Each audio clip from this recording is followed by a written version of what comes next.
What's up guys, Jeff Cavalier, ATHLEAN-X.com. I've got a push-up variation here for you today that comes with 3 promises. Number 1, you're going to feel this in more of your chest than you ever have before. Number 2, you're likely going to do less reps to failure because it's a harder push-up, but we're all going to be able to do it, I promise.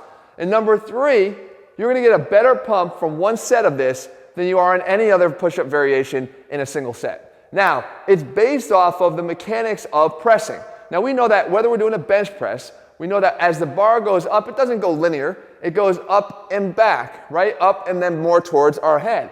Well, and even if we take out a hammer press, these machines are actually built this way to have the arc push up and away from you. Okay, that's the natural arc of pressing. Well, just because we have a machine that moves and does it all for us, it doesn't mean that when our hands are fixed on the ground, like in a push-up, that we can't manipulate our body to accomplish the same thing. So this push-up does that, but it does even more than that. It's how and where you focus the press that makes all the difference. So let's get down on the ground and start showing you how to do this. First key is where you're placing your hands. I want you to take your thumbs and line them up with the bottom of your chest. Okay, that is going to be the position of them throughout the entire exercise, at least as it relates to where they are on the ground. Now with your hands there, you're going to now take your elbows and spread them out away from your body, and this is key. Now we know that in a regular press or bench press, a dumbbell press, your elbows should be away from your body, but this should only be about 30 or 40 degrees. Well, here you're just going to basically max them out as far as they'll go, because there's going to be a limit because the hands are fixed on the floor, and at that point, that's where you're going to stay for the rest of the exercise. Now, it's how you press and what you do with your body that makes the difference. As you press, the key is not going to be pushing straight into the floor. Your force is not going to think about pushing your hands down into the floor. You see me doing it here, or at least simulating it towards you guys, but that's not what we want to do. Instead, what we want to do, and it's subtle, but it makes a huge difference, is don't push your body off the floor by pushing your hands into the ground. Push your body off the floor by squeezing your biceps towards each other. And I mentioned this before the other day in a different chest video, but it applies here even more so. The lift is being caused by a squeezing of the biceps together that pinches my body off the floor, if you want to think of it that way. Don't push your body off the floor, pinch your body off the floor.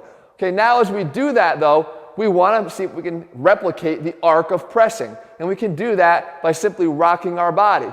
So now as I press up, I want to rock back on my toes and allow my body to move backwards a little bit. So that puts my hands relative to my body a little higher. As I come back down, I'm going to target, again, hitting my thumbs to my lower chest.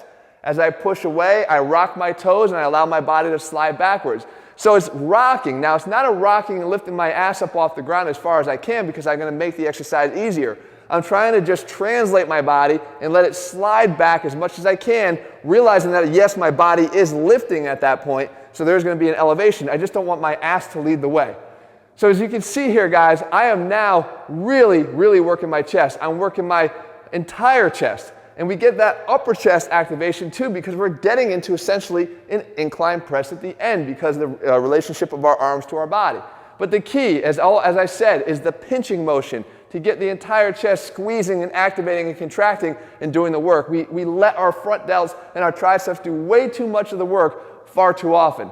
With those elbows out to the side though, they're positioned to do just that. Those biceps are now lined up right at each other as opposed to having our hands out in a traditional and the biceps really aren't at all inclined to want to move towards each other. But this way, they're going to. And yes, your triceps are working here, but you will feel it far more if you are initiating and driving that contraction with your chest. You'll feel it much more in your chest.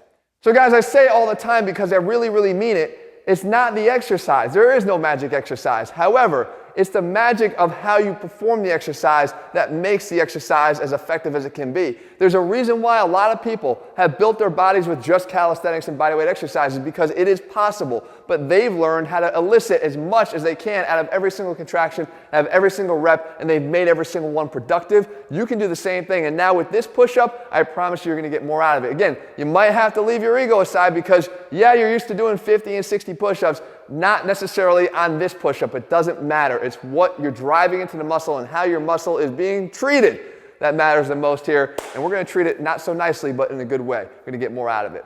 All right, guys, if you found the video helpful, leave your comments below. If you're looking for a program that really cares about how you do the exercises, I want you to get the most out of them. Pick the program that's best suited to your goals below by clicking the link below this video, and I'll do my best to coach you through every single workout. Again, let me know what you want me to cover here on this channel though, and I'll do my best to do that for you in the days and weeks ahead. All right guys, see you soon.